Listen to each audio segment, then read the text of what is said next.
আছে? হ্যাঁ দিদি আমাকে একটু সুন্দর করে সাজিয়ে দেবে গো। কেন তুমি তো এমনিতেই সুন্দর না দেখতে না গো। আমাকে একটু সুন্দর করে সাজিয়ে দাও, আমার বর না আমাদের একদম দেখে না। আমাকে একটু ফোনের মেয়েদের মতন সাজিয়ে দেবে সুন্দর তুমি করে। কি সুন্দর লক্ষ্মী না না ঠাকুর তুমি মতো। আমাকে সাজিয়ে দাও, তুমি আমাকে সাজিয়ে দাও। আচ্ছা কি ব্যাপার, বর পছন্দ করে না কেন? এত সুন্দরী একটা বউ। খালি ফোনের মেয়েদেরকে দেখে।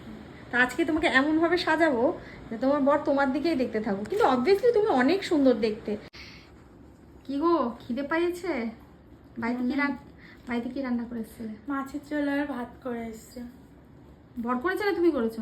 আমি করেছি। গিফট করেছে কে? বর? না না তাহলে? একটা বুড়ো ছিল, রোজ আসতো আমাদের বাড়িতে, আমার থেকে চেয়ে নিয়েছি। ই বাবা, এ কি? কেমন লেগেছে সেজে আমার কাছে? খুব সুন্দর। এবার তো আমার বর আমার দিকেই তাকাবে। তাহলে তোমার ফটোগুলো পাঠিয়ে দাও, প্রোফাইল ফটো করে রাখবে আর 2-4টে রিলস বানিয়ে নিও, ঠিক আছে? তাই তোমার বর তোমাকেই দেখবে।